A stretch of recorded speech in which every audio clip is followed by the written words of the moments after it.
پھر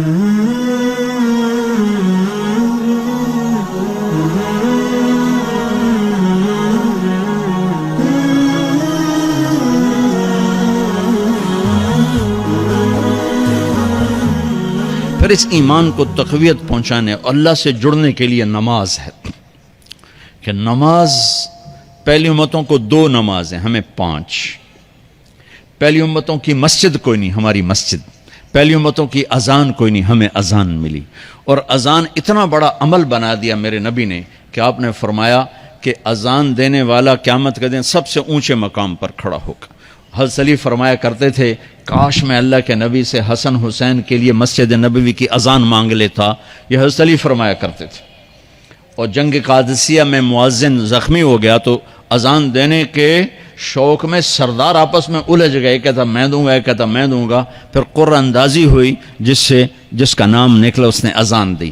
حضرت عمر فرمایا کرتے تھے اگر میں امیر المومنین نہ ہوتا، اگر میں خلیفہ وقت نہ ہوتا تو میں مسجد نبوی کا مؤذن بننا پسند کرتا۔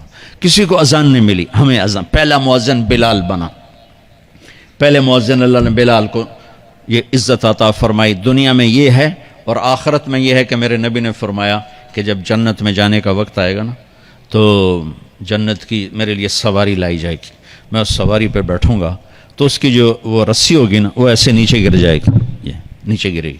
اس رسی کے یعنی اس کی جو لگام ہوتی ہے نا وہ نیچے گرنے کا مطلب ہے یہ ایسے نیچے گر گئی۔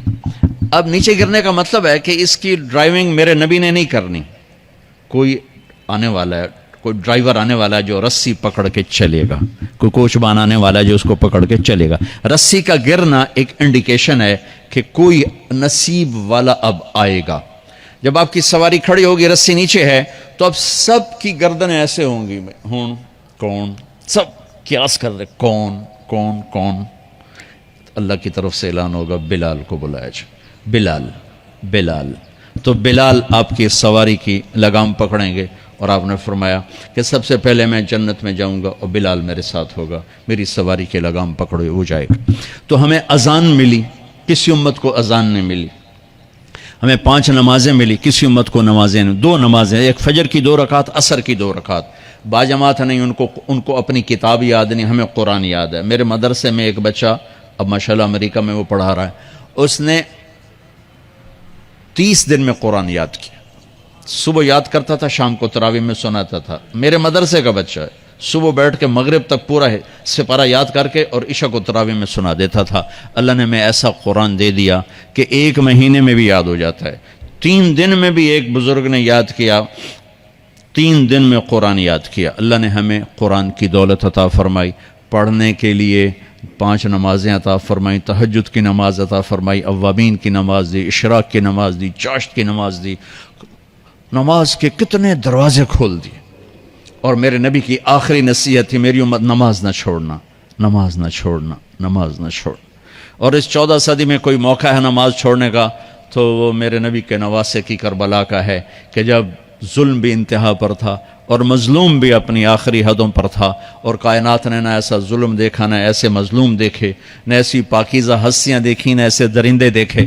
تو سورج ڈھلا، نماز کا وقت ہوا ہے، تو آپ نے سبحان اللہ، آپ نے زہیر سے فرمایا کہ شمر سے کہو نماز پڑھنے دے، نماز پڑھنی ہے، امت کو پیغام دینا ہے کہ یہ کسی حال میں چھوڑنے کا کام نہیں ہے۔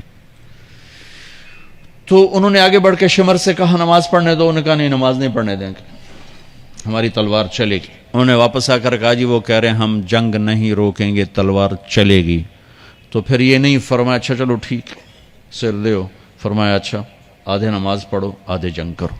آدھوں نے نماز پڑھی، آدھوں نے جنگ کی۔ پھر انہوں نے جنگ کی اور پہلوں نے نماز پڑھی، اور عصر سے پہلے سب کے سر کٹ کے نیزوں پہ چڑھ گئے۔ یہ وہ ہستیاں ہیں جن کو میرے نبی نے کہا میری آنکھوں کی ٹھنڈک حسن حسین، میرے جگر کے ٹکڑے، میرے جنت کے پھول، پتہ نہیں کیا کیا تشبیہات دی ہیں میرے نبی نے، اب جنت کے نوجوانوں کے سردار حسن اور حسین۔ اور پھر نماز نہیں چھوڑی۔ ان کو جنت کی بشارت تو ماں کے دودھ پیتے مل گئی تھی، کربلا کی وجہ سے نہیں ملی سرداری ان کو، وہ تو ان کے سر کا صحرا ہے الگ۔ ان کو سرداری جنت کے ملی ماں کا دودھ پیتے ہوئے کہ جنت کے نوجوانوں کے سردار ہیں حسن اور حسین، نماز نہیں چھوڑی۔ میرے عزیزو، نماز نہ چھوڑ۔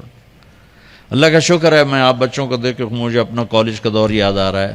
ہمارے دور میں ایک نعیم الدین صاحب گورنمنٹ کالج لاہور میں تبلیغ کا کام کرتے تھے، اور وہ اکیلے ہی نماز پڑھتے تھے، کوئی نمازی نہیں ہوتا تھا، اور کسی لڑکے کی داڑھی نہیں تھی، کسی لڑکی سوا سے ایک نعیم الدین کی۔ اب ہر کالج میں جائے داڑھیوں والے بچے نظر آتے ہیں، ٹوپیوں والے بچے نظر آتے ہیں، کوئی لڑکی کے سر پہ دوپٹہ نہیں ہوتا تھا، کوئی ایجوکیشن تھی۔ اب لمز جیسی یونیورسٹی میں بھی لڑکیاں پورے برقعے میں ہوتی ہیں، حجاب میں ہوتی ہیں، نقاب میں ہوتی ہیں۔